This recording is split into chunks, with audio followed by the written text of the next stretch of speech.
राधा वल्लभ श्री हरिवंश, राधा वल्लभ श्री हरिवंश। वृंदावनेश्वरी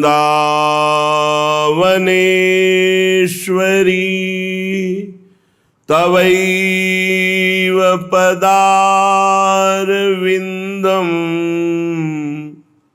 प्रेमामृतैकमकरंद रसौघपूर्णम्।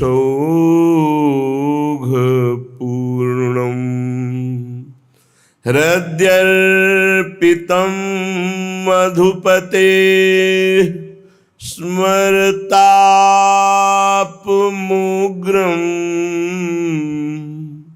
निर्वापयत् परम शीतलमाश्रयामि, परम शीतल माश्रयामि।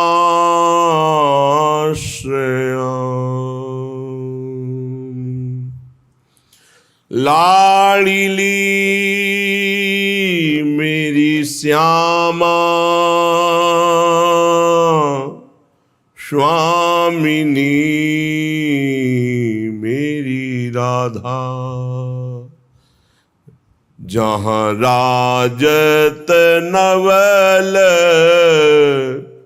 निकुंजन प्यारी, जहाँ राजत नवल निकुंजन प्यारी, जहाँ पग देत महावर मोहन, जहाँ हित बांधत बेड़ी संभारी मेरी प्यारी मेरी स्वामिनी, जहाँ राजत नवल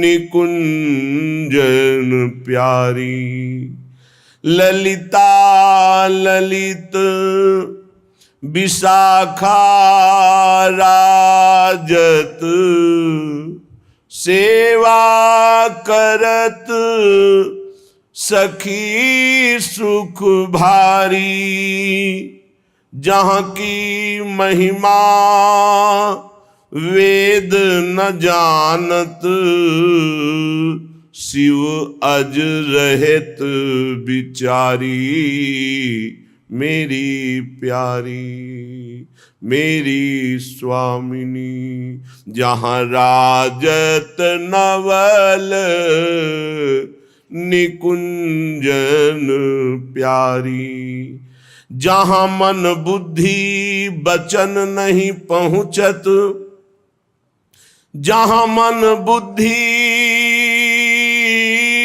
बचन नहीं पहुँचत, व्यापत नहीं काल मायारी, भाग्यहीन पामर भोरी की किस विधि तहां होई चरचारी। भोरी सखी कह रही है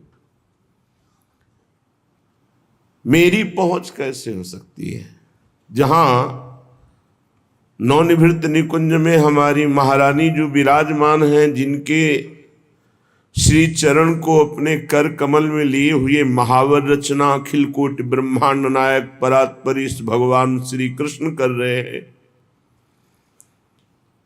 जिनकी बेणी स्वयं अपने कर कमल से लालजू महाराज प्रभु बांध रहे हैं, वह मेरी पहुंच कैसे हो सकती है। जहां दिव्य श्री ललिताजू विशाखाजू चंपक लताजू चित्राजू तुंग विद्याजू इंद्रलेखाजू रंग देवीजू श्री सुदेवीजू और समस्त सहचरियां आठों पहर भाव में डूबी हुई श्री स्वामिनी जी को दुलार करती रहती हैं, जहां की महिमा वेद भी नहीं जानता। अलक्षम राधाख्यम निखिल निगमयी रप्यतितराम रसाम बोधे सारम किमपि सुकुमारम विजयते। वहां मुझ अधम की पहुंच कैसे हो सकती है?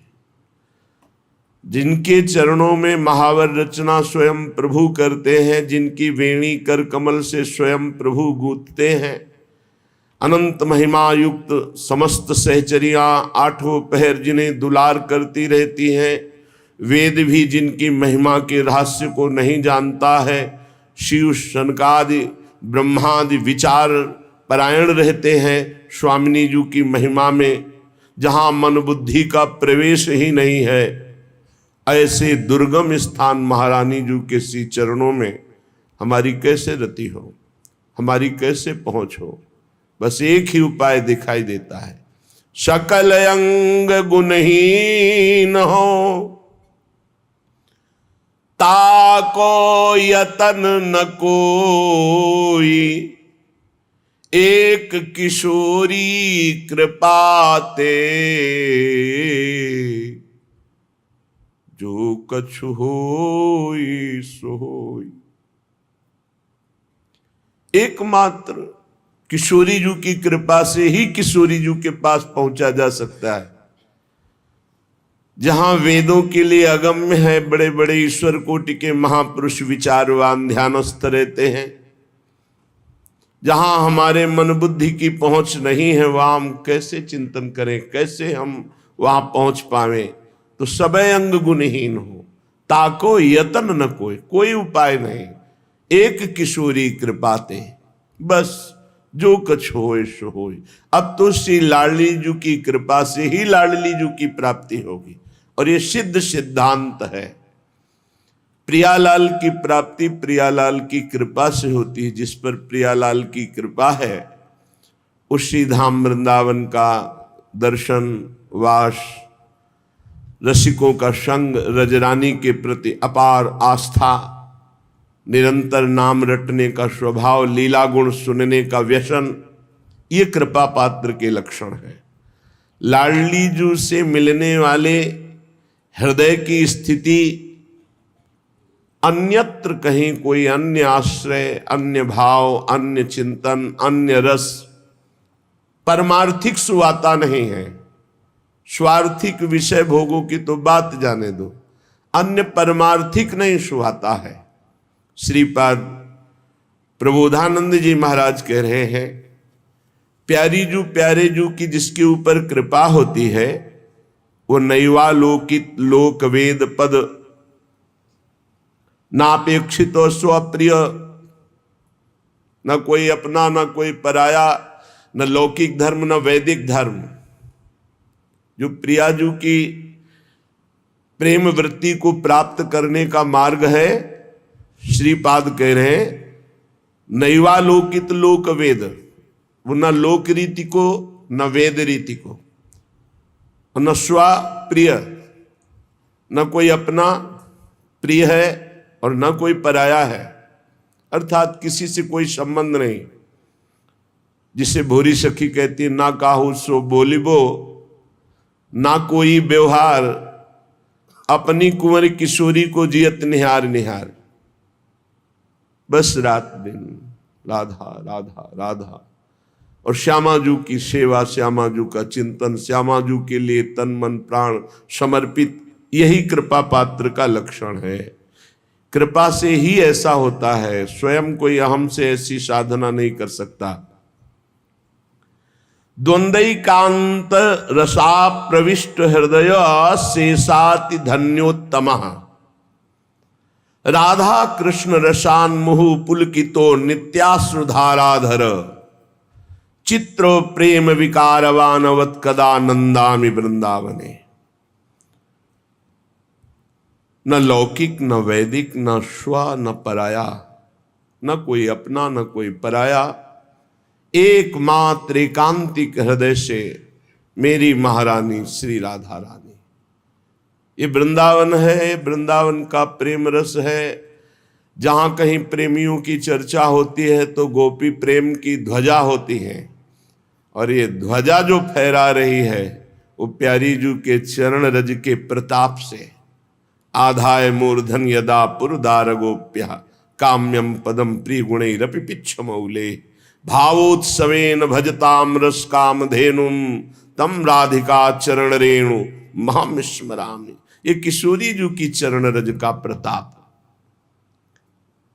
प्रेम नहीं वालों कहते, वो किसी की तरफ नहीं देखता। प्रीति न काहू की कानी विचारे, मार्ग अपमार्ग विथिकित मन को अनुसरत निवारे। मार्ग है कि अपमार्ग है, ये धर्म है कि अधर्म है, ये सब कुछ प्रेमी नहीं देखता। प्रीति न काहू की कान विचारे, प्रीति किसी की मर्यादा नहीं रखता, उसकी एक स्वतंत्र मर्यादा है, वो किसी की कान ही नहीं रखता। प्रेम में एक अपार बल है। ज्यों सरिता सावन जल उमगत सन्मुख सिंधु सिधारे, ज्यों नादहि मन दे कुरंगन प्रगट पारधी मारे। जैसे बाढ़ आती है तो फिर नदी को कोई रोक नहीं सकता समुद्र मिलन से, ऐसे ही प्रेमी के हृदय में जब उत्साह वर्धन होता है भगवत प्राप्ति का, लोक रीति वेद रीति अपना पराया ये सब त्याग कर एकमात्र प्रीतम के लिए प्राण हाहाकार कर उठते हैं। नहीं वावलोकति, वो कुछ नहीं देखता। प्राण चले जाएं पर प्रीतम का स्मरण न छूटे। प्राण तो तिनके के समान लगने लगते हैं जिसको प्रभु से थोड़ा भी प्यार हो जाता है। प्राणों का मोह तो अज्ञान के कारण होता है। प्रिया प्रीतम के एकांतिक रस में प्रविष्ट होने के लिए सबसे अपने मन को हटाकर मात तात सुत दार देह में मति अरुझय मति मंदा, हित किशोर को होए चकोर तू लख वृंदावन चंदा। जहां जहां हमारा राग है वहां से मन हटाकर अनुराग रूप प्रियालाल के चरणों में समर्पित कर दिया। द्वंद्व एकांत रस प्रविष्टो हृदय शेषाति धन्योत्तम।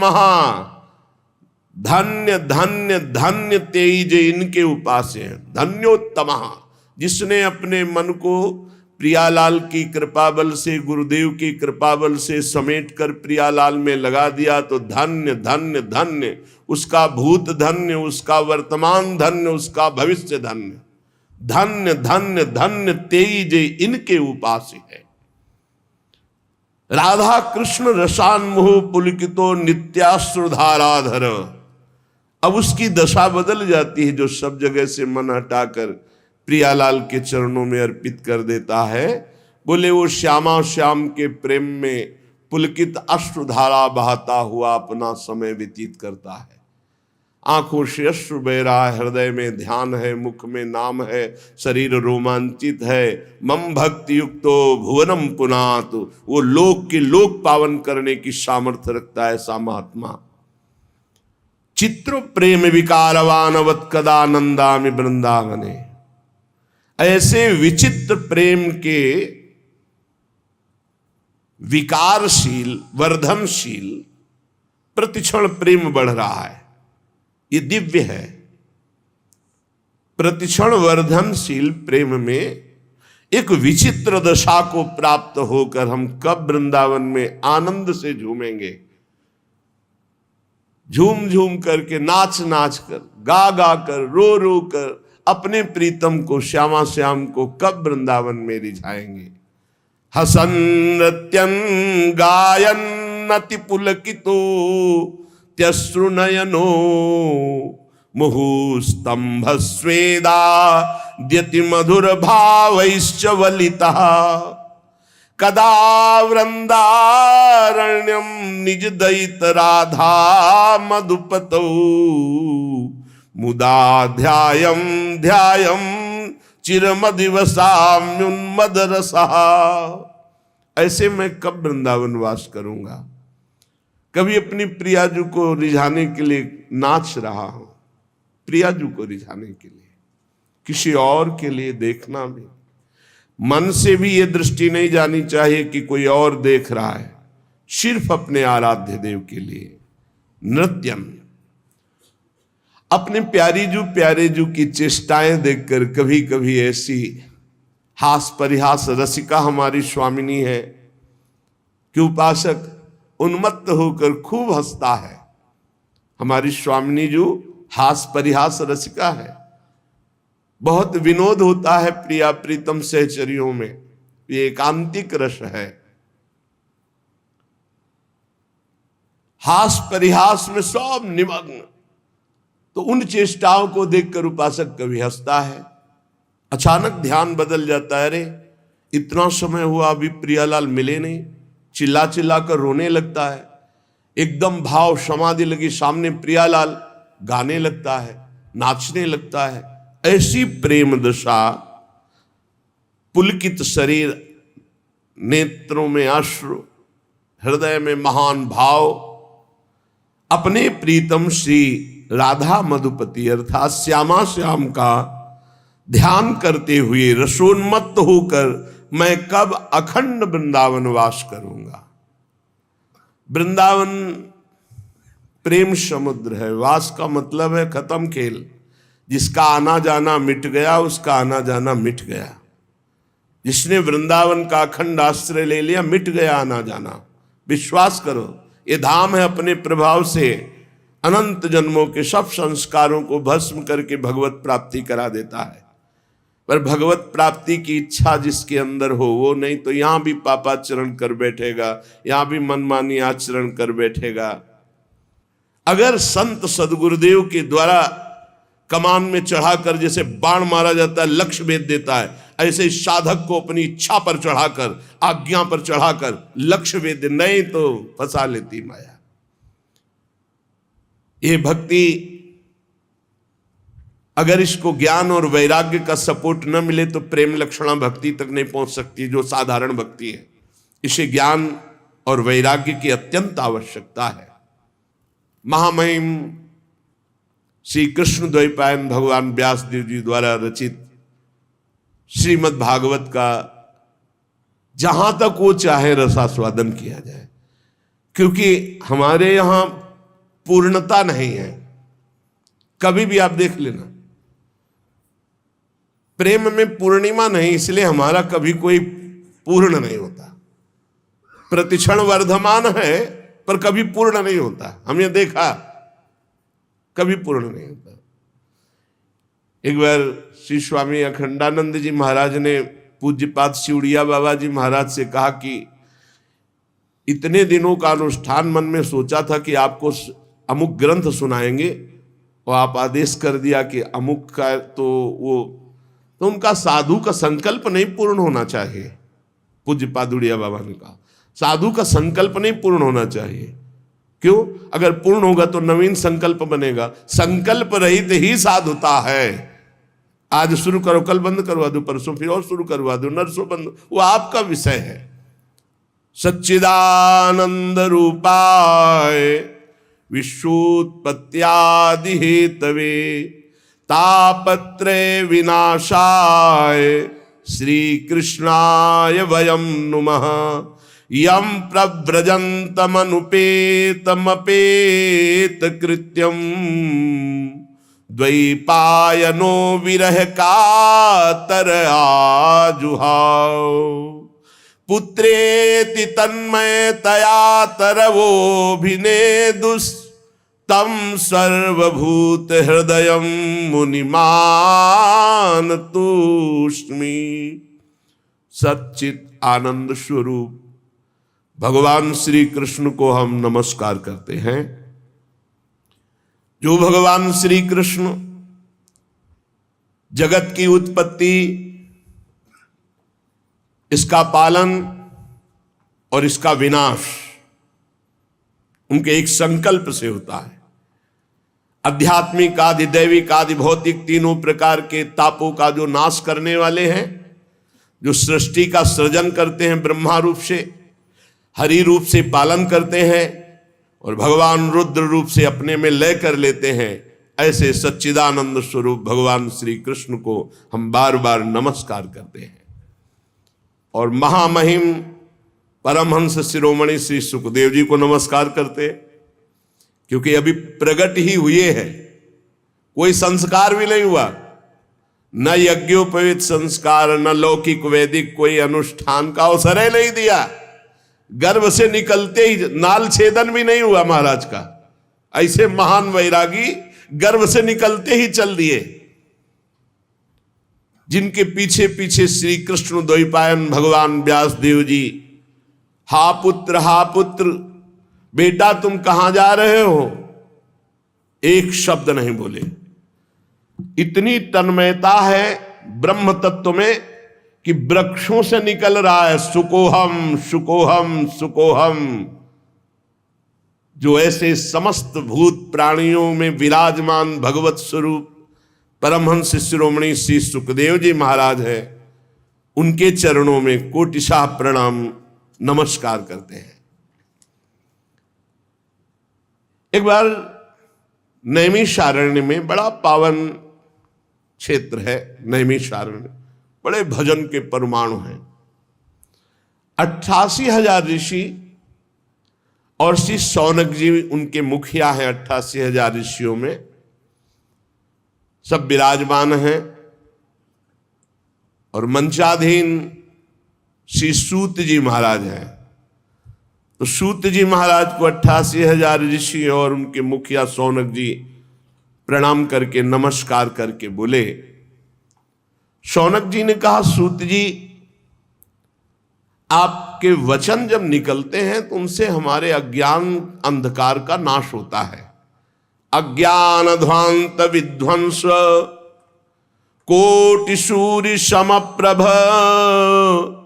सूताख्यायी कथा सारम मम कर्ण रसायनम भक्ति ज्ञान विरागातो विवेको वर्धते महान माया मोह निरासस्य वैष्णवैः क्रियते कथम। हे सूत जी महाराज, आपके वचन करोड़ों करोड़ों सूर्यों के समान हैं, क्योंकि अज्ञान अंधकार का नाश कर रहे हैं। जब आप भगवान की चर्चा कहते हैं तो हमारे कानों में ऐसा लगता है अमृत रस। जो हम बड़ी बड़ी यज्ञ करके आनंद प्राप्त नहीं कर पाए, और आपके श्रीमुख से भगवत चर्चा सुनकर वो आनंद वर्तमान में मुझे प्राप्त हो रहा है। भक्ति ज्ञान और वैराग्य से प्राप्त होने वाले महान विवेक की वृद्धि किस प्रकार से होती है, ये हम आपसे पूछते हैं।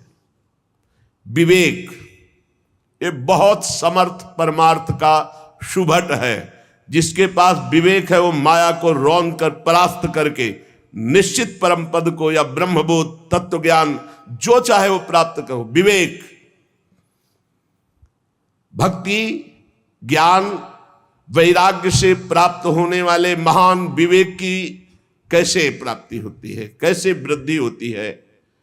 ये वैष्णवजन भगवान की दुरंत माया मोह से अपना कैसे पीछा छुड़ाते हैं।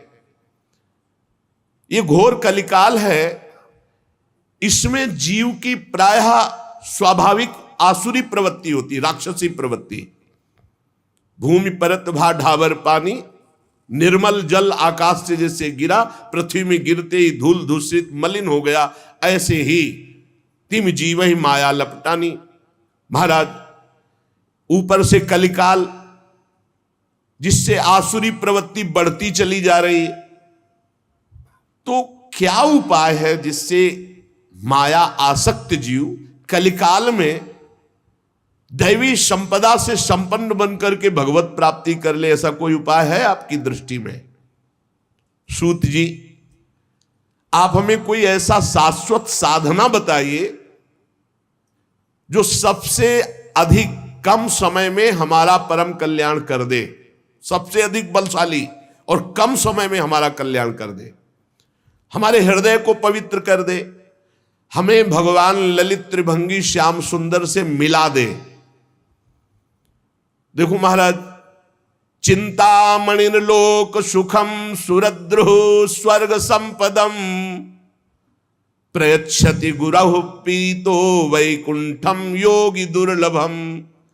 अगर चिंतामणि मिल जाए तो लौकिक सुख दे सकती है, कल्प वृक्ष मिल जाए तो स्वार्गिक सुख दे सकता है, परंतु अगर गुरु मिल जाए और गुरु प्रसन्न हो जाए तो योगी दुर्लभ नित्य भगवान का परम धाम दे देते हैं। इसलिए आप कृपा करके बताइए कि महान बलिष्ठ साधन कम समय में श्री कृष्ण का साक्षात्कार करा दे, शुद्ध विवेक जागरण हो जाए, ऐसा उपाय बताओ। क्योंकि एक तो मायाग्रसित, दूसरा कलयुग का प्रभाव, कैसे जीव भगवत प्राप्ति करे। सूत जी ने कहा, शौनकादि ऋषियों, मैं देख रहा हूं कि तुम्हारे हृदय में श्री कृष्ण का बहुत प्रेम है, इसलिए मैं विचार करके तुम्हें संपूर्ण सिद्धांतों का निष्कर्ष सुनाता हूं। ध्यान से सुनो, ये तुम्हारे जन्म और मृत्यु के भय का नाश कर देगा। ध्यान से सुनो। जब जीव के हृदय में भक्ति जागृत होती है, ऐसी भक्ति जिसका प्रतिदिन प्रवाह बढ़े, वो प्रवाह जीव को भगवान श्री कृष्ण के समीप ले जाता है, भक्ति का प्रवाह। और उसके ऐसे आचरण बनने लगते हैं कि भगवान प्रसन्न हो जाते हैं। जहां भगवान प्रसन्न होते हैं, ये माया अपने आप हटने लगती, फिर उसमें कोई बाधा नहीं पहुंचाती। मैं तुम्हें साधन बताता हूं भगवान श्री कृष्ण को प्रसन्न करने का। सावधान होकर सुनो। कलयुग में जीवों के काल रूपी सर्प के मुख का ग्रास होने के त्रास का आत्यंतिक नाश केवल भगवान की कथा से हो सकता है। अगर हमें नित्य सत्संग मिले, नित्य भगवत चर्चा मिले, तो हमारा भजन रोज बढ़ेगा, भजन में रुचि बढ़ेगी, हमारे असत आचरण छूटेंगे, हम निश्चित भगवत प्राप्त हो जाएंगे। मन की शुद्धि के लिए भगवान की चर्चा से बढ़कर और कोई साधना नहीं। परस्पर भगवान की चर्चा, कथन, श्रवण की जाए, इससे बहुत जल्दी मन भगवान में लग जाता है, मन शुद्ध हो जाता है। जब मनुष्य के बहुत जन्मों का पुण्य एकत्रित होता है, एक दो जन्म का नहीं, जन्मांतरे भवेत पुण्यम तदा भागवतम लभेत। जन्म जन्मांतर के पुण्य एकत्रित होते, तब उसे भगवान की रस भरी चर्चा सुनने का सौभाग्य मिलता है। भगवान की चर्चा सुनना बड़ी दुर्लभ विषय। जन्म जन्मांतरों के जब पुण्य एकत्रित होते हैं, तब भक्त और भगवान की चर्चा सुनने का सौभाग्य प्राप्त होता है। सुत दारा धन लक्ष्मी पापियों के घर होए, संत समागम हरि कथा तुलसी दुर्लभ दोए।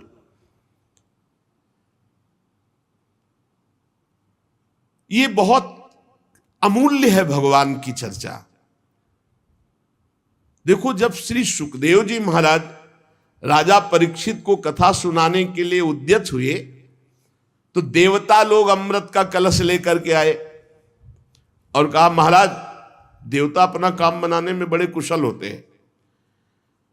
नमस्कार किया और कहा, महाराज, ये अमृत कलश है,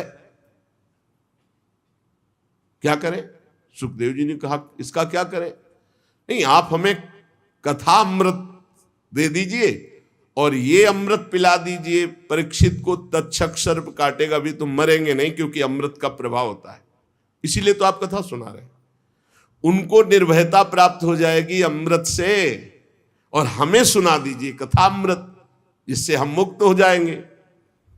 अदला बदली कर लो, आप हमें कथा अमृत पान करा दो, हम परीक्षित जी को, ये देवता लोग कह रहे कि देवलोक का अमृत पान करा देंगे तो तक्षक काटेगा भी तो भी नहीं मरेंगे। हंस पड़े श्री सुखदेव जी, बड़े चतुर बनते हो। कहां एक कांच और कहां मणि, कहां इंद्र नीलमणि श्याम सुंदर की मनोहर चर्चा, और कहां ये भय शोक प्रदान करने वाला अमृत। क्योंकि उसको पीने के बाद भी देवता भयभीत होते हैं, शोकित होते हैं, ईर्ष्या होती है, कामनाएं होती हैं। वो अमृत किस काम का। और श्री कृष्ण कथा अमृत तो निर्विकार करके भगवत प्रेम में डुबो देता है। कहां कांच और कहां मणि, कहां ये अमृत और कहां श्री कृष्ण लीलामृत। श्री सुखदेव जी ने हंसी उड़ा दी कि अरे जाओ तुम ये कलश लेकर जाओ, तुम अधिकारी नहीं हो। दैन्य भाव से, आर्त भाव से अगर मांगते तो कुछ देने की जरूरत नहीं थी, अपने आप कथा सुनने को मिल जाती। लेकिन तुम बदला, अदला बदली कि हमें भगवदामृत पिला दो, ये हम देवामृत तुम्हें दे दे। ये कहां कांच और कहां भगवान श्री कृष्ण की चर्चा। तुम भक्त नहीं, तुम अभक्त हो। देखो, उपासक को यह ध्यान रखना है, हर उपासक के हृदय में एक बात रहती है। पहली हमारी मांग होनी चाहिए भगवत प्राप्ति, पर हर उपासक के मन में होती है आखिरी बात कि भगवत प्राप्ति तो हो ही जाएगी, हम भोग भोग लेते हैं। कभी नहीं होगी ऐसे उपासक को। जो भगवत प्राप्ति को टालता है और अन्य भोगों को प्राथमिकता देता है, उसके लिए भगवत प्राप्ति बहुत दुर्लभ है। एक भक्तमाल जी में प्रसंग आता है कि एक बहुत बड़े सिद्ध महापुरुष के पास एक कथा सुनाने वाले कि महाराज, हमने श्रीमद् भागवत कथा का ज्ञान प्राप्त किया है गुरुजनों से, तो वो आपको सुनाना चाहते हैं। तो उनका अहोभाग्य, भगवान की असीम कृपा, आप कथा सुनाएंगे। 7 दिन भगवत चर्चा सुनी। इसके बाद कहा कथा सुनने के बाद कुछ भेंट देनी चाहिए, बोलो आप क्या चाहते हो। सिद्ध पुरुष थे, पता था उनको। तो उनका भगवान संतान नहीं है, अगर एक संतान हो जाती, जाओ 7 दिन कथा सुनाने का फल हमारे भजन के प्रभाव से तुम्हारा नवीन प्रारब्ध बनेगा और तुम्हारे संतान होगी। और हाँ, भगवान संतान भी हो गई पर धन नहीं है, तो कैसे हम पालन पोषण करेंगे। इसलिए आपकी कृपा से कुछ ऐसा विधान बन जाए कि हमारा परिवार चलता रहे, इससे कुल परंपरागत हमें लक्ष्मी की प्राप्ति हो। हरि चर्चा सुनाई है, विधान बन जाएगा धन का भी बन जाए। ठीक है, जाओ। और कुछ भगवान की थोड़ी भक्ति भी हो जाए। चुप, पहले संतान, दूसरे में धन और तीसरे में भक्ति। कदाप तेरे को भक्ति प्राप्त नहीं हो सकती। जाओ, संतान होगी, संपत्ति मिलेगी, भक्ति नहीं। और अगर पहले बोले होते पहले नंबर में कि भगवान की भक्ति, और अब प्रभु संतों का भोग लगे, ठाकुर जी का भोग लगे, इसके लिए नाथ। और प्रभु कोई संत सेवा करने वाला हमारे कुल में भी हो जाए, सब हो जाता। पहले भक्ति, लेकिन भक्ति सबसे पीछे नहीं। अभक्तास्तांश्च विज्ञाये न ददौ सा कथामृतम, श्रीमद् भागवती वार्ता सुराणामपि दुर्लभा। भगवान की कथा दैन्य आर्त भाव से, अहोभाग्य मनाकर सुनी जाती है, इस भाव से नहीं, अदला बदली से नहीं। श्री सुखदेव जी ने देखा कि इनके हृदय में भक्ति नहीं है, ये बदले में कथा सुनना चाहते, इसलिए अनाधिकारी हैं। ये जानकर कथामृत का दान नहीं किया। ये देवताओं को भी दुर्लभ है भगवत चर्चा, श्री कृष्ण कथा। पूर्व काल में श्रीमद् भागवत के श्रवण से राजा परीक्षित को परम पद मिला, यद्यप सर्प ने काटा था।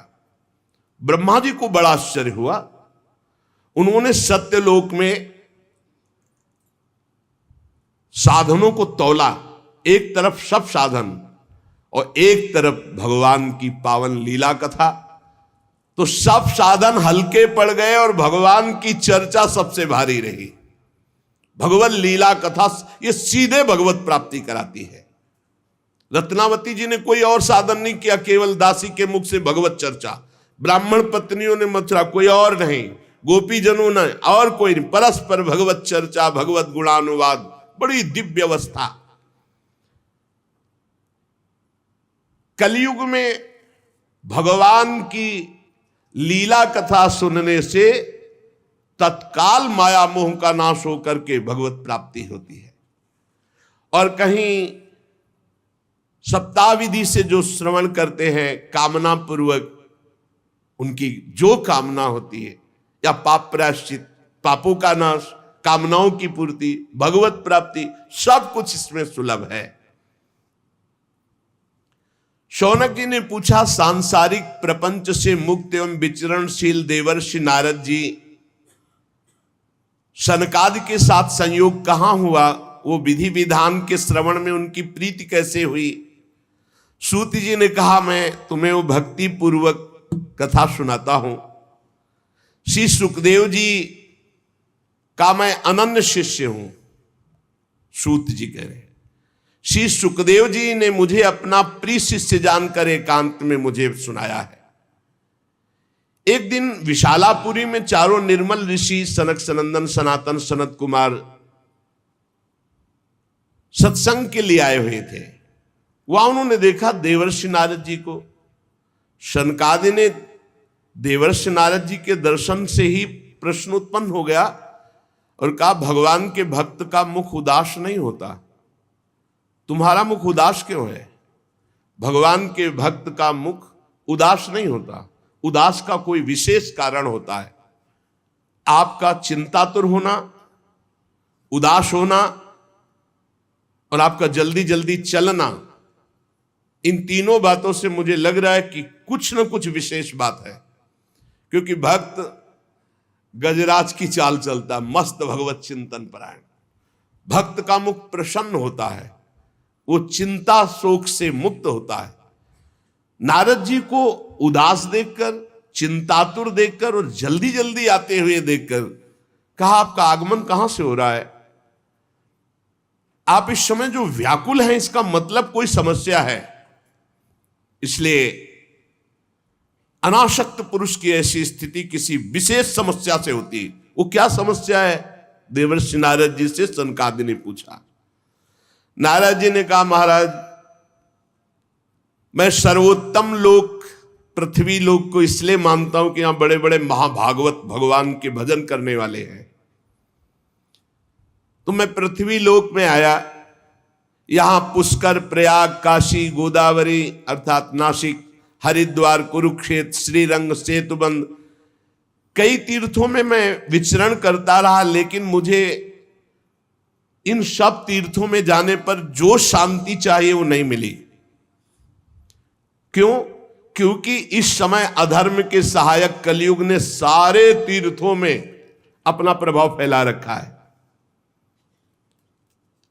मैंने तीर्थों में देखा, देवर्षि नारद जी कह रहे, सत्यम नास्ति तपः शौचम दया दानम न विद्यते उदरम भरणो जीवा वाराकाह कूट भाषण। सत्य नहीं रह गया, तपस्वी, शुद्ध तपस्या, जो बाहर भीतर की पवित्रता, दया, दूसरों के सुख के लिए दान, ये सब जा रहा है कलयुग का प्रभाव। बेचारे जीव केवल कैसे पेट पालन हो, सब असत्यभाषी हो रहे हैं, असत्यभाषी। देवर्षि नारद जी कह रहे, कोई बिरला भगवान का आश्रित जो भगवत मार्ग में निरंतर चित्त को जोड़े हुए, उसी के ऊपर कलयुग का प्रभाव नहीं तो कह रहे हैं कि सब असत्य भाषण और आलसी, मंद बुद्धि, भाग्यहीन, उपद्रव करने वाले, उद्दंडता करने वाले। और आगे कह रहे हैं, बहुत देवर्षि नारद जी बोल रहे हैं, इसलिए हम कह रहे कि जो बोल रहे बहुत शुद्ध बोल रहे। कह रहे, मंदा सुमंद मतयो मंद भाग्या उपद्रुता पाखंड निरता संतो विरक्ता सपरिग्रहा। जहां जहां हम तीर्थों में गए, कोई बिरला ऐसा है जो अपने सही मार्ग में चल रहा है, नहीं दंभ और पाखंड का बोलबाला है। सब प्रकार का परिग्रह स्वीकार किया जा रहा है। जब गृहस्थों की तरफ देखा तो घरों में स्त्रियों के जो भाई होते हैं ना, वही सलाहकार हैं। देवर्षि नारद जी बोल रहे हैं कलयुग का प्रभाव। तरुणी प्रभुता गेहे श्याल को बुद्धिदायका, श्री सदगुरु बुद्धिदायका, कलयुग में नहीं। तरुणी प्रभुता गेहे श्याल को बुद्धिदायका, और बोले लोभ से कन्या विक्रीणो लोभा दंपति नाम च कलकनम। इस कलयुग ने ऐसी दुर्गति कर दी है, क्रय विक्रय सामान वस्तुओं की किया जाता है कि लड़का किया जाता है। तुम्हारे लड़का उसके लड़की हो, बेचारे की जितनी श्रद्धा होगी वो देगा ही। ये दहेज मांगना दहेज लेना इच्छा से युक्त होकर नहीं, हमारे पूर्व से चला रहा है।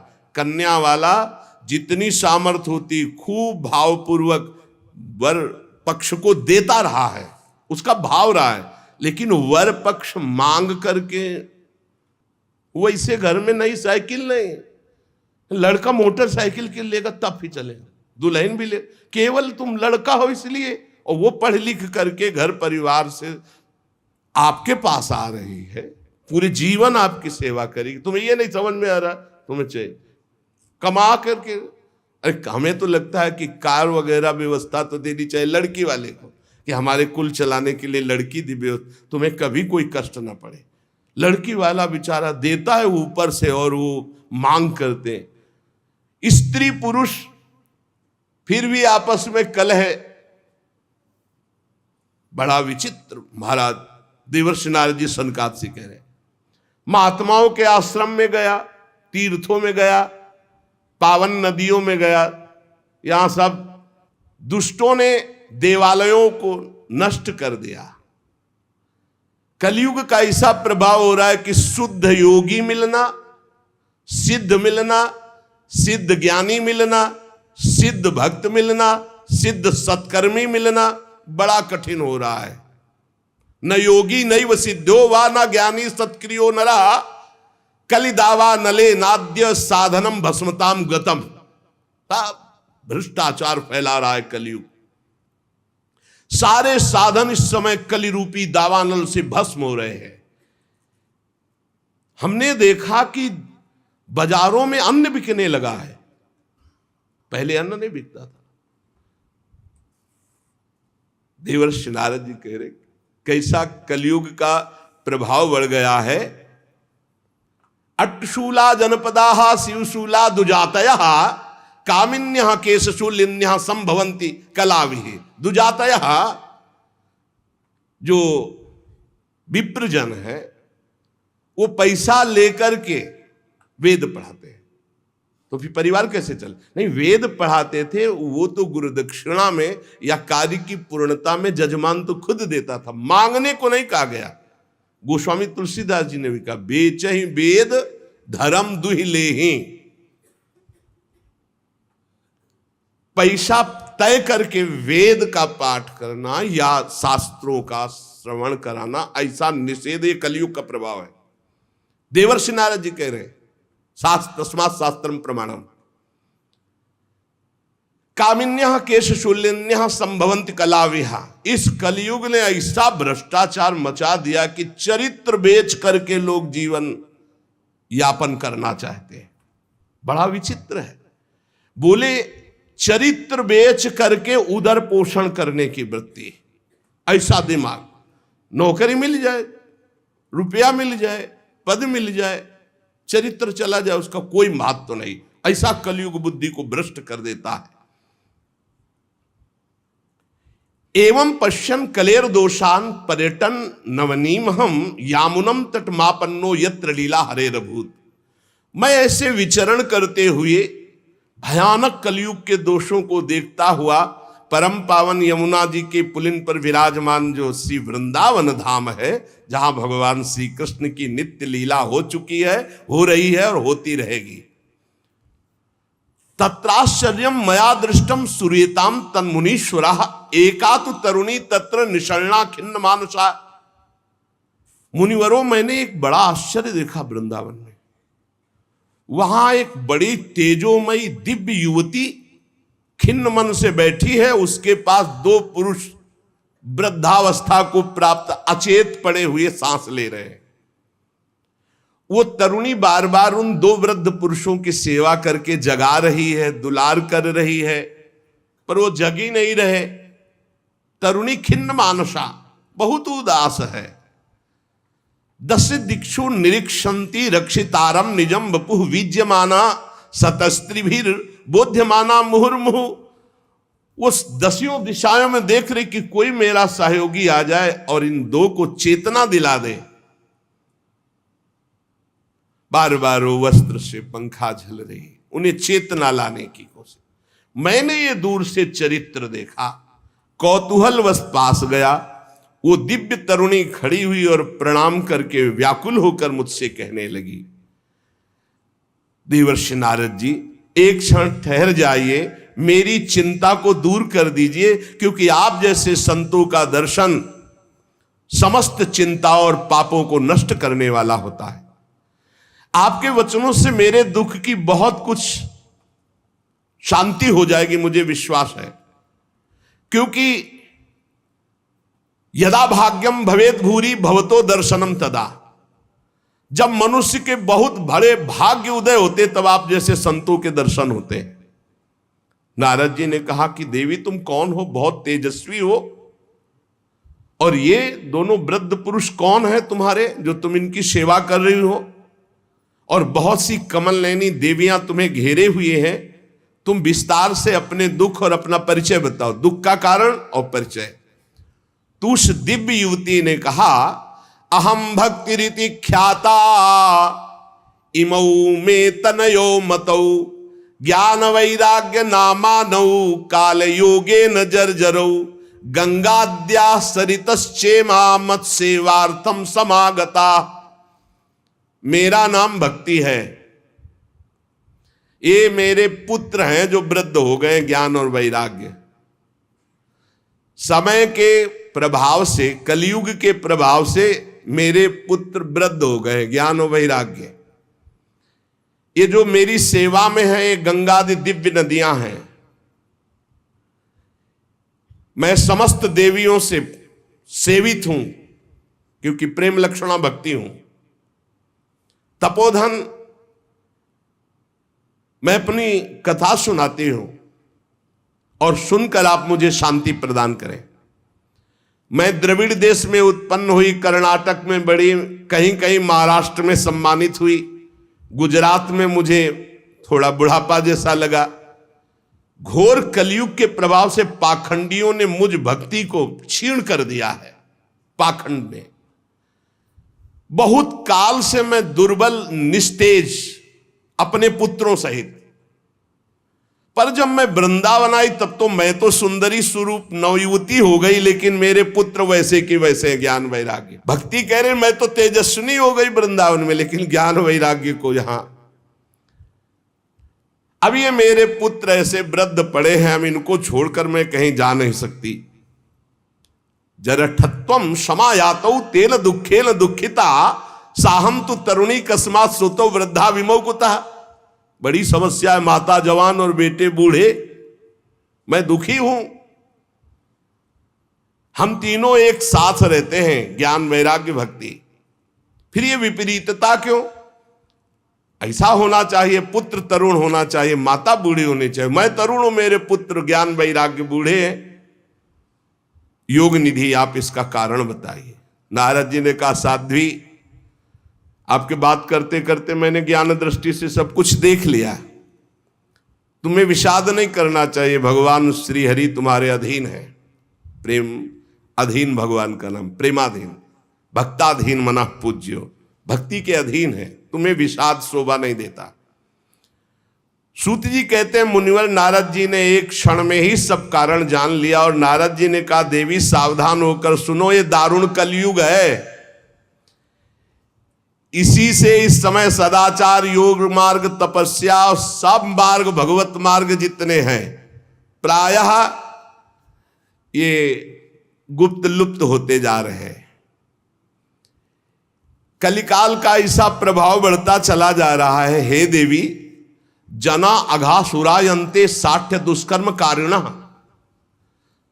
सबका मन दुष्टता में ज्यादा लगता है। दुष्कर्म करना, पापाचरण करना, जो मन बुद्धि है ये ज्यादातर पाप कर्म के कभी नहीं अघाते हैं। जहां देखो जो सही मार्ग से चलेगा उसे दुख, म्लान, निंदा, उपहास, बड़ा बुद्धिमान होगा जो सही मार्ग में धैर्य पूर्वक चल पावे, नहीं तो लोग ऐसा उसका उपहास करेंगे और ऐसा दृश्य देखने को कलयुग दिखाएगा कि पाप कर रहा है, मौत से रह रहा है, धर्म से चल रहा है, बड़ा दुखी हो रहा है।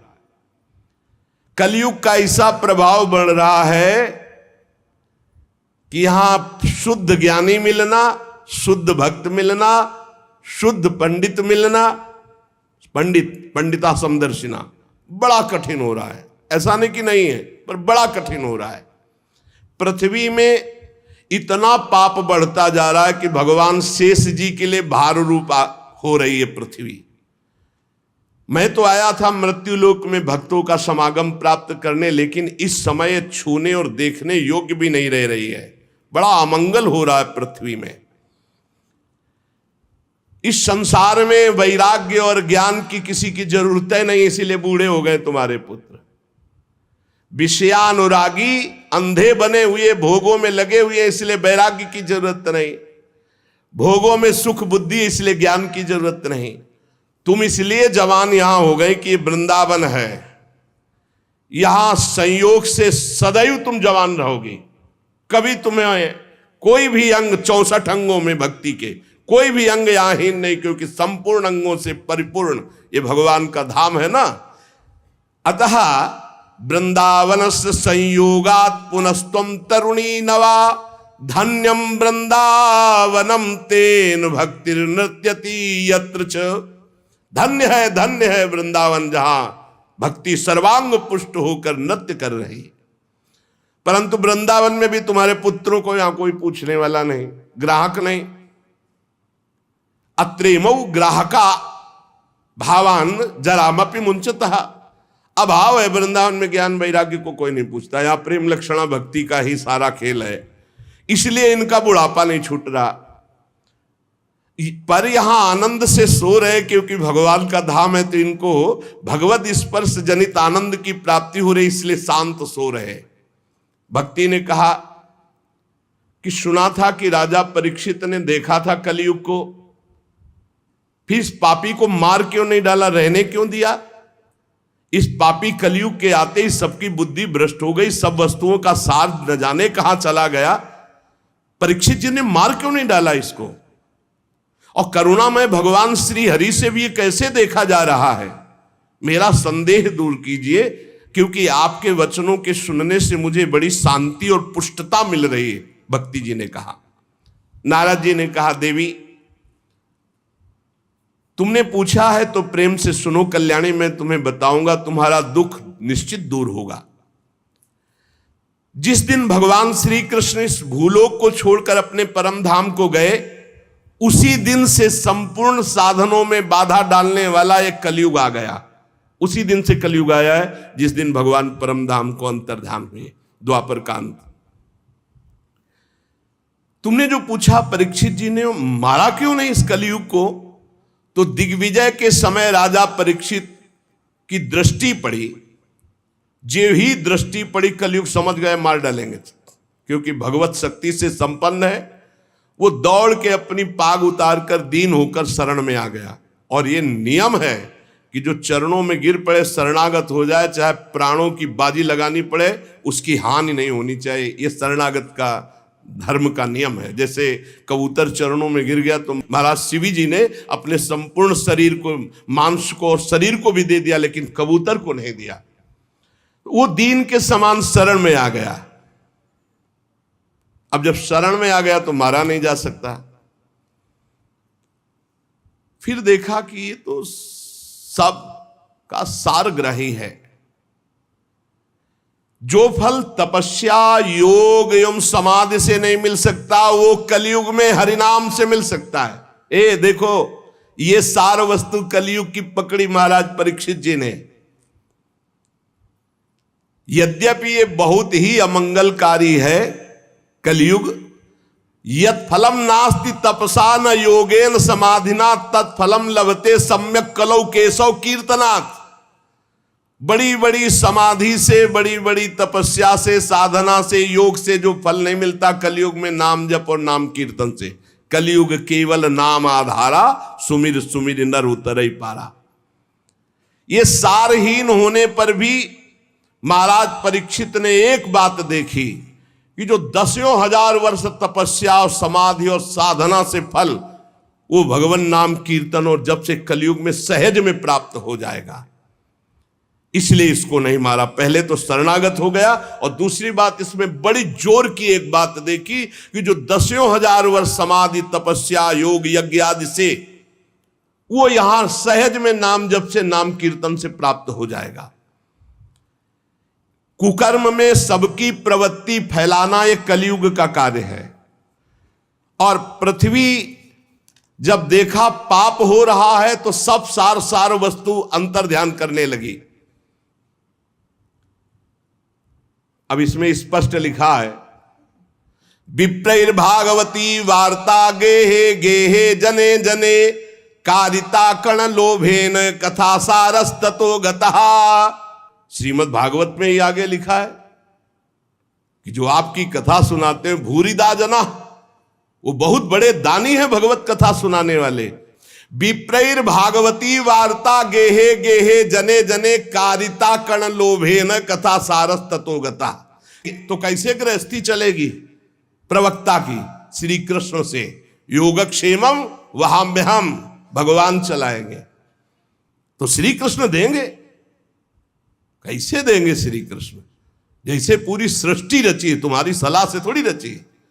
अपने आप अपनी सामर्थ्य से आपका भरण पोषण करेंगे। विप्रैर्भागवती वार्ता गेहे गेहे जने जने कारिता कण लोभेन कथा सारस ततो गतः। कण कण के लोभ से, अन्न के, वस्त्र के, धन के, रुपया के, मान प्रतिष्ठा के लोभ से कथा बेचने लगे तो कथा का सार चला गया। अत्युग्र भूरि कर्माणो नास्तिका रौरवाः जनाः तेपि तिष्ठन्ति तीर्थेषु तीर्थ सारस ततो गता। ये तीर्थों में घोर रौरव नरक जाने वाले कर्म करने वाले लोग आ गए, पापाचरण कर रहे, तीर्थों को अपवित्र कर दिया है। शराब पीते हैं, दुनिया का सब जितना पापाचरण सब आके यहां होटलों में नाना प्रकार के आचरणों को, ये धाम है, तीर्थ है। सच्ची मानिए आप, सच्ची मानिए। गंगा यमुना के पावन तटों पर नशा कर रहे हैं बैठ के, जहां भजन करना चाहिए वो नशा कर रहे हैं। जहां धाम में आकर रो रो कर प्रभु से क्षमा याचना मांगकर भजन करना चाहिए, मेरे पापों का प्रायश्चित हो जाए, वहां पाप कर रहे हैं। देवर्षि नारद जी कह रहे अत्युग्र भूरि कर्माणो, छोटे मोटे पाप नहीं, बड़े बड़े पाप कर रहे।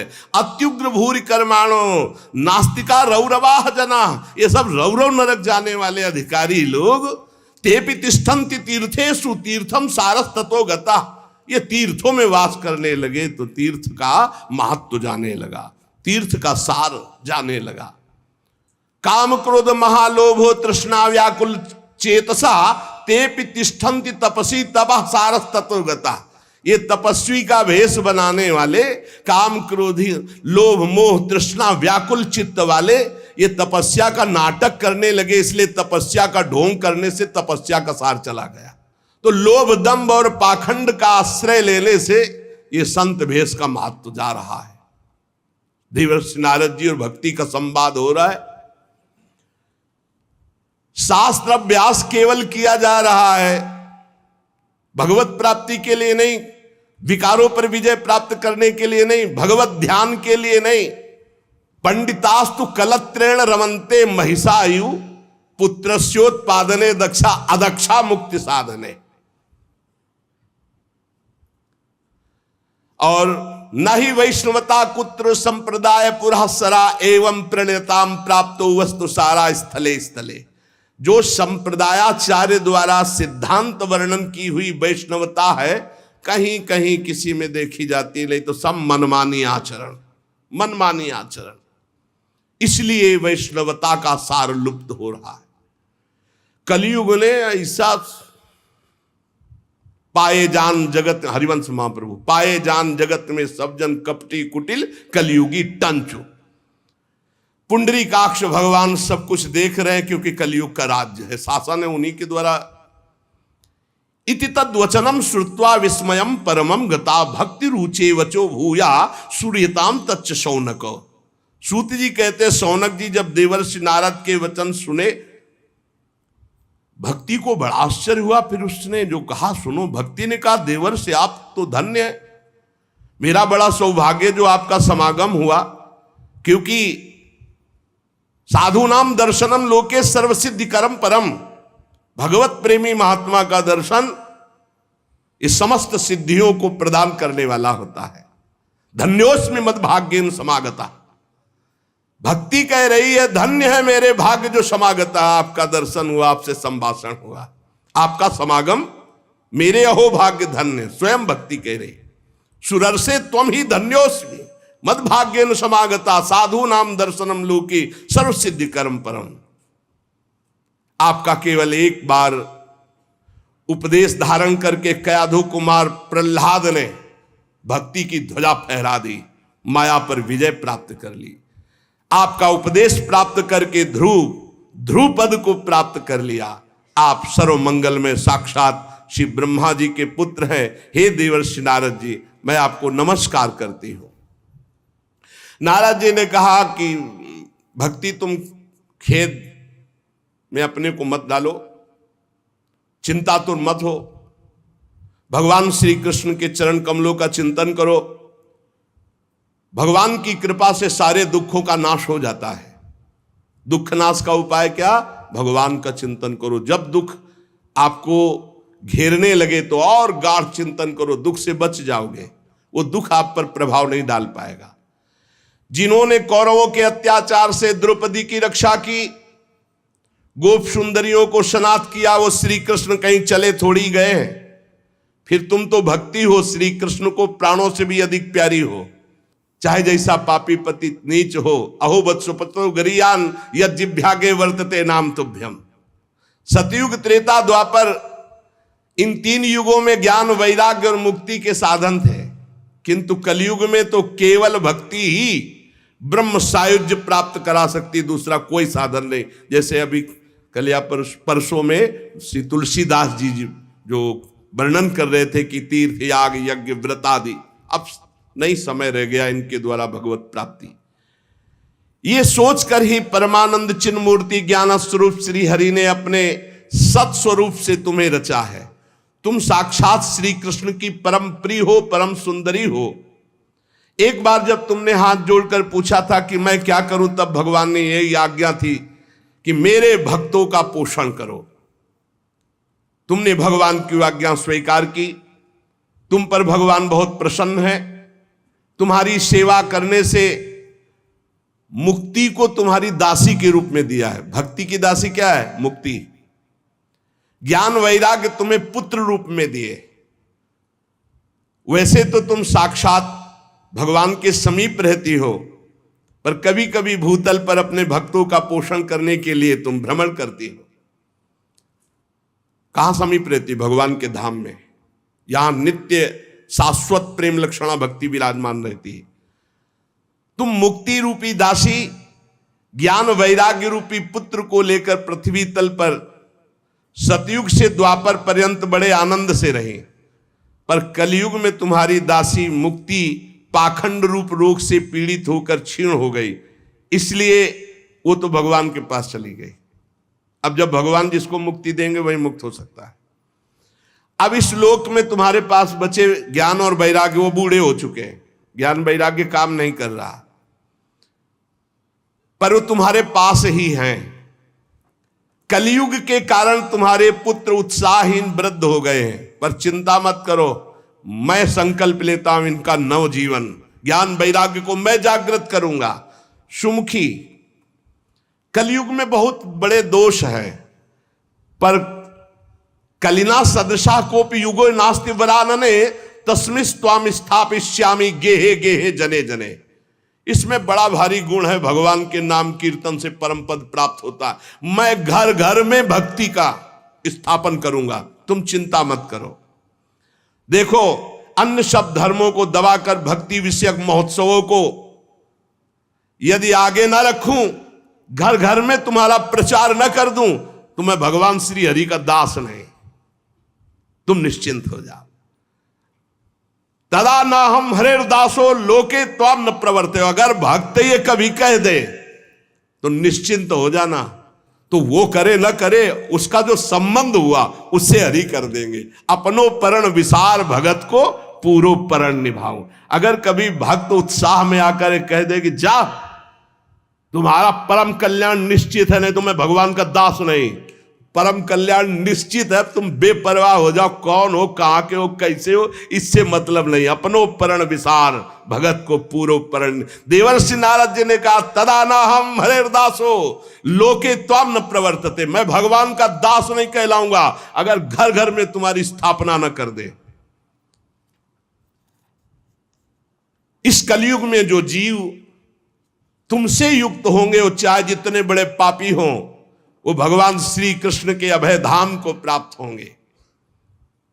जिसके हृदय में प्रेम लक्षणा भक्ति निवास करती है, उस पुरुष को यमराज कभी स्वप्न में भी नहीं देख सकते। जागृत की तो बात जाने दो, थोड़ी भी भक्ति जिसके हृदय में है, यमराज कभी नहीं देख सकते। देवर्षि नारद जी, जिनके हृदय में हे भक्ति महारानी आपका थोड़ा भी आदर है, उसे कभी प्रेत नहीं छू सकता। पक्की बात, ये विश्वास करो, ध्यान पूर्वक सुनो। एसाम चित्ते वासुदेव भक्ति, थोड़ी भी जो सर्वदा प्रेम रूपिणी, नाते पश्यंत कीनासम स्वप्ने अमलमूर्ते, जो यमराज है वो स्वप्न में भी उसे नहीं देख सकते। जिसके हृदय में भगवान श्री हरि की भक्ति है, वसेत भक्ति, वासुदेव भक्ति। और बड़ी हिम्मत से ये बात पकड़ लो कि तुम्हें कभी कोई प्रेत छू नहीं सकता। न प्रेतो न पिशाचो वा राक्षसो वासुरोपि वा भक्तियुक्त मनस्का नाम स्पर्शेन न प्रभुर भवेत। स्पर्श नहीं कर सकता है, पक्की बात है। ये हमने देखा है, आगे पीछे चलते देखा है, थोड़ा भय प्रदान करते देखा है, लेकिन छुआ नहीं आज तक। गंगा के किनारे स्मशान में पूरी रात, अब क्या पता कि आगे क्या है, पर कभी शरीर को कोई चोट पहुंचाई हो या स्पर्श किया हो, आज तक कभी हिम्मत नहीं पड़ी। अपना कल्याण करने के लिए भक्तों का दर्शन, भक्तों से संभाषण, लेकिन अमंगल नहीं कर सकते। बैठा लो, गले में कंठी बंधी है, भगवान का नाम चल जपते हो, कभी कोई प्रेत तुम्हें छू नहीं सकता। डरना मत। प्रेत योनि होती है, ऐसा नहीं कि नहीं होती, 84 लाख योनियों में है। इसी में प्रसंग में आएगा आगे चल करके। ना प्रेतो ना पिशाचो वा राक्षसो वा असुरोपि वा, ना कोई राक्षस, ना कोई असुर, ना कोई पिशाच, ना कोई प्रेत। जिसके हृदय में भगवान की भक्ति है, गले में कंठी है, नाम जप, ये कभी स्पर्श नहीं कर सकते। जिनके हृदय में भक्ति महारानी का थोड़ा भी निवास है, प्रेत पिशाच राक्षस दैत्य स्पर्श भी नहीं कर सकता। भगवान तपस्या वेदाध्ययन ज्ञान और कर्म आदि के साधन से वश में नहीं किए जा सकते, वो केवल भक्ति से ही वशीभूत होते। इसमें गोपीजन प्रमाण है। ना तपोभिर न वेदैश्च न ज्ञाने नापि कर्मणा हरिर ही साध्यते भक्त्या प्रमाणम तत्र गोपिका। ये जो भगवत चर्चा, धाम आना, सत्संग सुनना, नाम जप करना, भगवान की भक्ति में, बोले नृणाम जन्म सहस्त्रेण भक्तो प्रीतिर ही जायते। कलौ भक्तिर भक्त्या कृष्ण पुरा स्थिता। जब हजारों जन्मों के तपस्या और पुण्य एकत्रित होते हैं, तब भगवान के नाम रूप लीला धाम में भक्ति होती है। कलयुग में केवल भक्ति, केवल भक्ति, केवल भक्ति से ही श्री कृष्ण चंद्र का साक्षात दर्शन पाया जा सकता है। केवल भक्ति से भगवत धाम की प्राप्ति। जो लोग भक्ति की अवहेलना करते हैं, भक्ति द्रोह करा ये च ते सीदंत जगत त्रये, दुर्वासा दुखमापन्ना पुरा भक्ति विनिंद कहा। जो लोग भक्ति से द्रोह करते हैं, भक्त से द्रोह करते हैं, वो चाहे दुर्वासा जैसे तपस्वी क्यों न, तीनों लोक में भारी दुख ही दुख पाएंगे।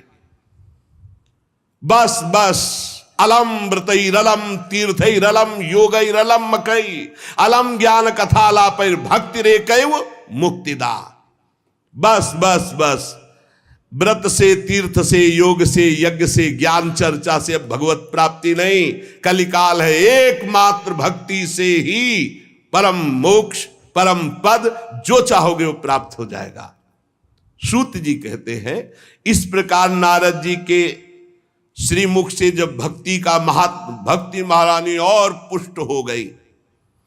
अहो नारद धन्योषि प्रीतिस्ते मयि निश्चला ना कदाचित विमुंचामि चित्ते स्थास्यामि सर्वदा।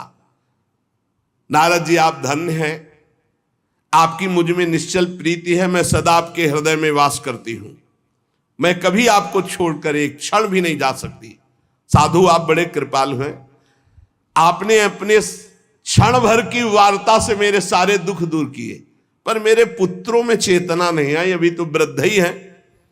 आप कृपा करो मेरे पुत्र में भी चेतना आ जाए, ज्ञान वैराग्य में। भक्ति के वचन सुनकर नारद जी को बड़ी करुणा आई और उन्होंने हाथ से ऐसे पकड़कर जगाने लगे कि भाई ज्ञान उठो, वैराग्य उठो। बहुत जोर लगाया लेकिन नहीं उठे। तब वेदांत सुनाया, वेदांत घोष, फिर गीता पाठ सुनाया, फिर वो कुछ जमाई लेते हुए ओढ़ा ऐसे, लेकिन जगे नहीं, न गीता पाठ से न वेदांत घोष से। नारद जी ने देखा कि जमाई ले रहे, थोड़ा नेत्र उघारे, बस फिर वैसे ही सो गए।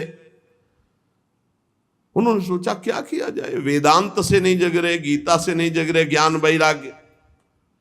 बड़े दुर्बल, केश सफेद, अस्थि मात्र हुए रहे शरीरा, मतलब एकदम निस्तेज।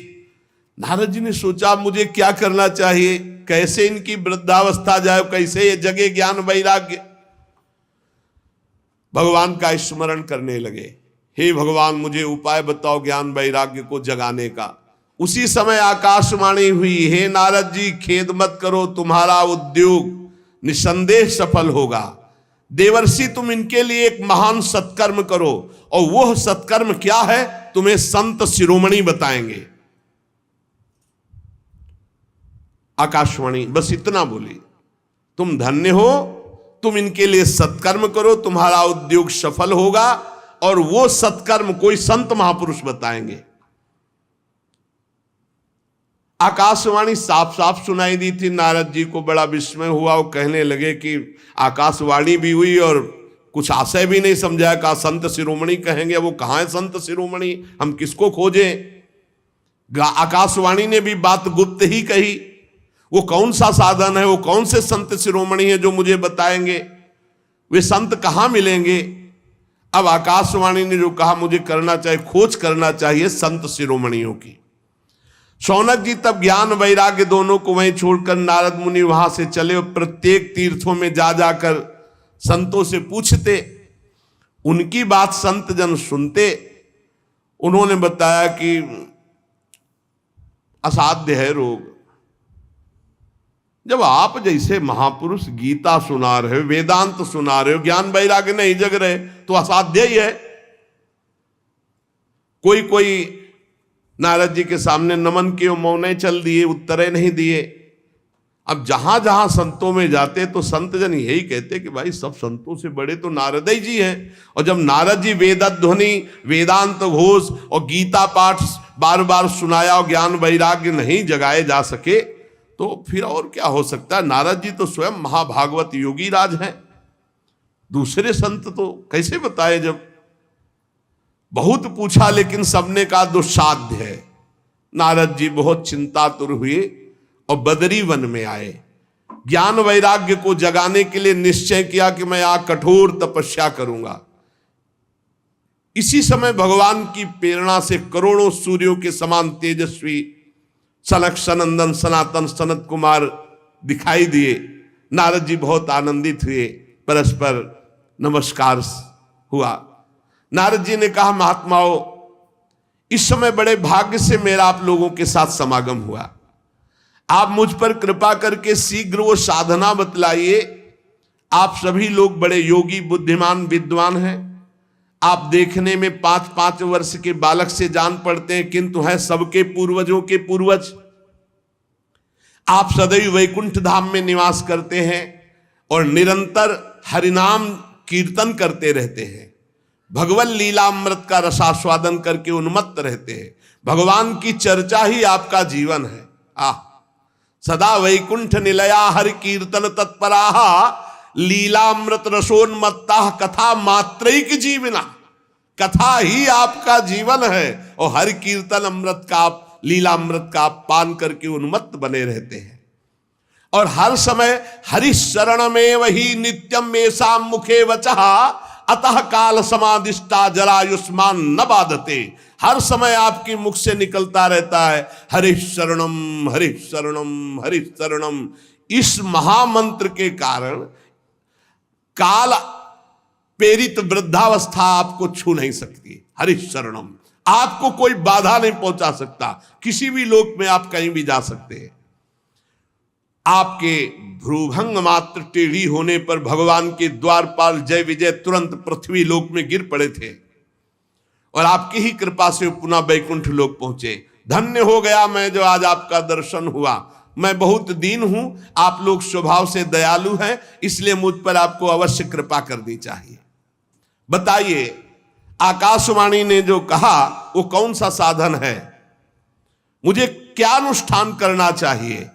ज्ञान और वैराग्य किस प्रकार जागृत हो और भक्ति सुखी हो जाए, सब में भक्ति ज्ञान वैराग्य की प्रतिष्ठा हो, ऐसा कौन सा साधन है? सनक सनंदन सनातन सनत कुमार चारों ऋषियों में से बोले, देवर्षि आप चिंता मत करो, पहले तो प्रसन्न हो जाओ। उनके उद्धार का एक सरल उपाय पहले से विद्यमान है। नारद जी, धन्य है उसका जीवन जो परोपकारी जीवन है दूसरे के लिए। आप विरक्तों में शिरोमणि हैं, श्री कृष्ण दासों के शाश्वत पथ प्रदर्शक हैं, भक्ति योग के भास्कर हैं। आप भक्ति के लिए जो उद्योग कर रहे हैं, आपके लिए कोई आश्चर्य की बात नहीं समझनी चाहिए। भगवान के भक्त के लिए तो भक्ति की सम्यक स्थापना करना सदा उचित है। ऋषियों ने संसार में अनेकों मार्ग प्रकट किए हैं, किंतु सभी कष्ट साध्य है और परिणाम में बहुत ब्रह्मा द्वारा रचे हुए लोकों की ही प्राप्ति कराने वाले हैं।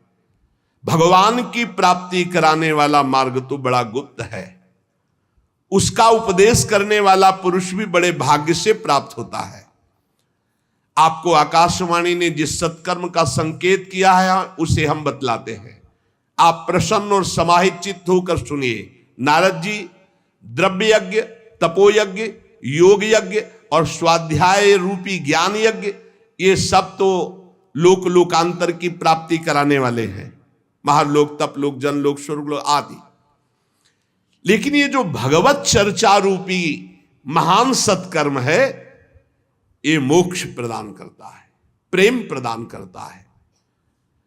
भगवान की जो दिव्य चर्चाएं हैं, जिसे परमहंस श्री सुखदेव जी ने गान किया है, जब संपूर्ण भागवत की चर्चा ज्ञान और वैराग्य भक्ति को सुनाई जाए तो तत्काल इनको बल मिलेगा, इनका कष्ट चला जाएगा और ये आनंद से उन्मत्त होकर नृत्य करेंगे।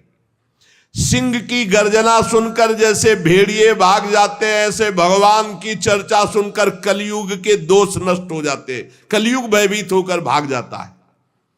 प्रेम रस प्रवाहित करने वाली भक्ति, ज्ञान और वैराग्य सबके हृदयों में जागृत हो जाएगी जो भगवान की चर्चा सुनेंगे। नारद जी ने कहा कि मैंने वेद वेदांत की ध्वनि की, गीता पाठ बार बार किया, फिर भी भक्ति ज्ञान वैराग्य तीनों नहीं जगे, तो महाराज श्रीमद् भागवत सुनाने से कैसे जग जाएंगे? क्योंकि कथा के प्रत्येक श्लोक, प्रत्येक पद में वेदों का ही तो सारांश है। आप लोग शरणागत वत्सल, आपका दर्शन कभी व्यर्थ नहीं जाता, इसलिए मेरा संदेह दूर कीजिए। सनकादि ने कहा श्रीमद् भागवत की कथा वेद उपनिषदों का सार है, इसलिए उनसे अलग उनकी फल रूपा होने के कारण बड़ी उत्तम है। जिस प्रकार रस वृक्ष की जड़ से लेकर शाखा पर्यंत रहता है किंतु उसका स्वाद नहीं लिया जा सकता, वही जब अलग फल रूप में आता है तो उसका स्वाद लिया जाता है। जैसे दूध में घी रहता है किंतु उसका स्वाद नहीं लिया जाता, जब प्रक्रिया के द्वारा अलग किया जाता है तो उसका स्वाद अलग हो जाता है।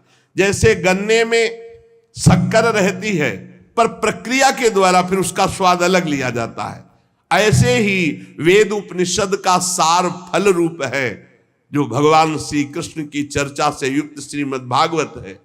ये भगवान व्यास देव जी ने भक्ति ज्ञान और वैराग्य को प्रकाशित करने के लिए स्वयं रचा है। वेद वेदांत के पारगामी गीता की भी रचना करने वाले भगवान व्यास देव जी खिन्न होकर अज्ञान समुद्र में गोते खा रहे थे, तो आप याद करो, आपने ही तो 4 श्लोक में इसका उपदेश किया था। उसे सुनते ही उनकी सारी चिंता दूर हो गई थी। फिर इसमें आपको आश्चर्य क्यों हो रहा है? जो आप हमसे प्रश्न कर रहे हैं, आपको उन्हें शोक और दुख का विनाश करने वाले इस महामहिम भगवत चर्चा को सुनाना चाहिए। नारद जी ने कहा, महानुभाव, आज तो मैं कृतकृत हो गया। आपका दर्शन जीव के संपूर्ण पापों को तत्काल नष्ट कर देता है। जो संसार दुख रूप दावानल से तपे हुए हैं उन पर शीघ्र ही शांति की वर्षा हरि जब करते तो आप जैसे महात्माओं का दर्शन हो जाता है। आप निरंतर भगवान शेष जी के सहस्त्र मुखों से गाए हुए भगवत कथा अमृत का पान करते रहते हैं। मैं प्रेम लक्षणा भक्ति का प्रकाश करने के उद्देश्य से आपकी शरण लेता हूं। जब अनेकों जन्मों के संचित पुण्य पुंज का उदय होता है तो मनुष्य को सत्संग मिलता है। भाग्योदयेन बहुजन्म समर्जितेन सत्संगमं च लभते पुरुषो यदा वै अज्ञान हेतु कृत मोह मदांधकार नाशम विधाय ही तदोदयते विवेका। अनेकों जन्मों के जब पुण्य एकत्रित होते तब सत्संग मिलता है, और जब सत्संग मिलता है तब अज्ञान जनित मोह मद रूप अंधकार का नाश होकर विवेक उदय होता है, और जब विवेक उदय होता है तो भगवान से प्रेम होता है। जब अविवेक होता है तो संसार से प्रेम होता है। नारद जी, अब मैं भक्ति ज्ञान और वैराग्य को स्थापित करने के लिए प्रयत्न करूंगा। परमहंस शिरोमणि श्री सुखदेव जी के कहे हुए भागवत शास्त्र की कथा द्वारा उज्जवल ज्ञान यज्ञ करूंगा।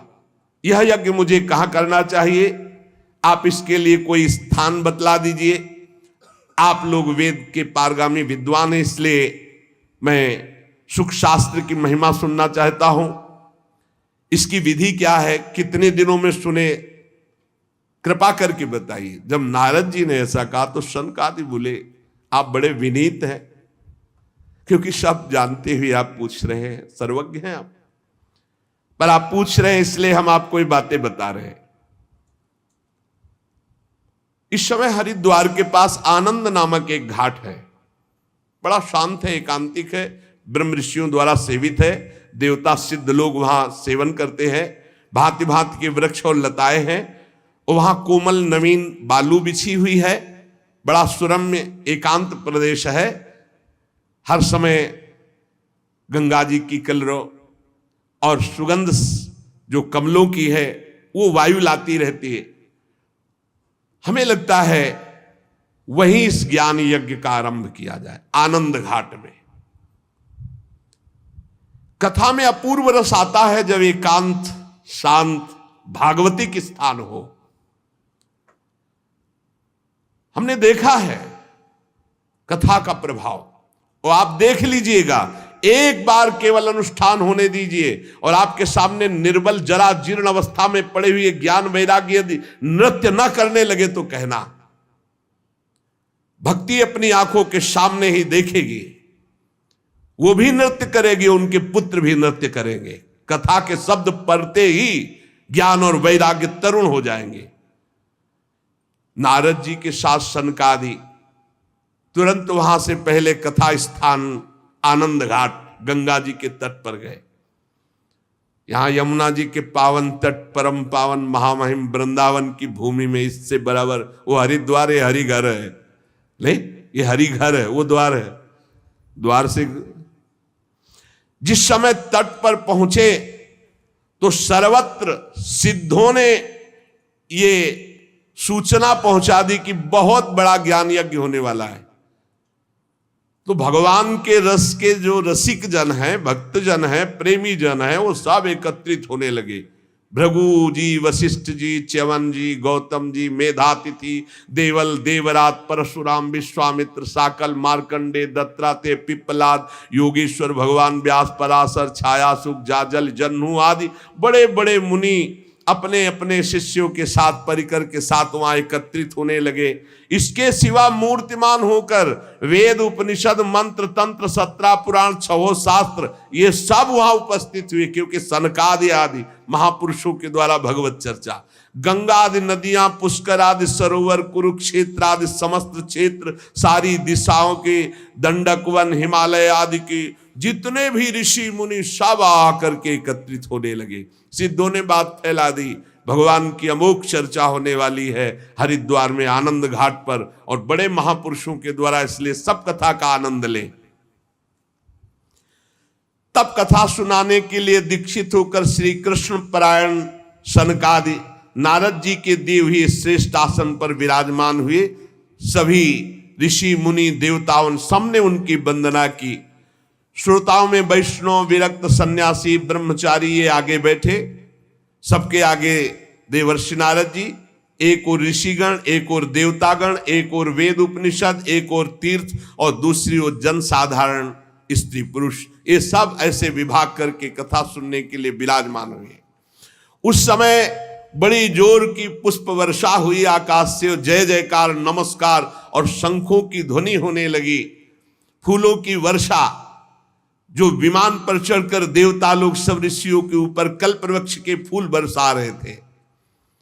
सनकादि ऋषि महात्मा नारद को भगवत चर्चा का महात्म्य स्पष्ट करके सुनाने लगे। सनकादि ने कहा, हम आपको इसकी पहले महिमा सुनाते हैं। जो इसको श्रवण कर ले एक बार सही ढंग से, उसकी मुक्ति निश्चित हो जाएगी। कोई भी हो, एक बार पूरी सम्यक 18,000 श्लोक सुन ले तो निश्चित उसको भगवत प्राप्ति हो जाएगी। पहला ये श्रवण का फल है, तुम्हारी समझ में आवे ना आवे, एक बार आपने ध्यान से भगवत चर्चा सुनी सम्यक, तो इसका फल है कि अंततो गत्वा तुम्हारा कल्याण हो जाएगा। और कहीं ध्यान देकर सुना तो प्रेम लक्षणा भक्ति जागृत हो जाएगी, जो मोक्ष को भी लघु करने वाली है। इसलिए इस कथा का सावधान होकर के आस्वादन करना चाहिए। जो पूरी कथा सुन लेगा तो श्रवण मात्र से श्री हरि हृदय में आकर विराजमान हो जाएंगे, हरि जागृत हो जाएंगे। भय प्रकट कृपाला, अभी यहां 3 गुणों का पर्दा लगाकर आनंद ले रहे, सो रहे, फिर वो जग जाएंगे, पर्दा हट जाएगा और भय प्रकट कृपाला, तो हमें हृदय में ही साक्षात्कार हो जाएगा। यस्या श्रवण मात्रेण हरिश्चित्तम समाश्रयेत। इसमें 18,000 श्लोक, 12 स्कंद, श्री सुखदेव और राजा परीक्षित का संवाद। ये जीव तभी तक अज्ञानवश इस संसार चक्र में भटकता रहता है जब तक उसे भगवान की चर्चा सुनने को नहीं मिलती। जहां भगवान की चर्चा सुनने को मिली, मोह का नाश हुआ और भगवान की तरफ दौड़ पड़ता है। श्री सनकादि इस महामहिम भगवत शास्त्र की महिमा का वर्णन करते हैं। सुशेष चर्चा आगे। श्री राधा वल्लभ लाल की जय।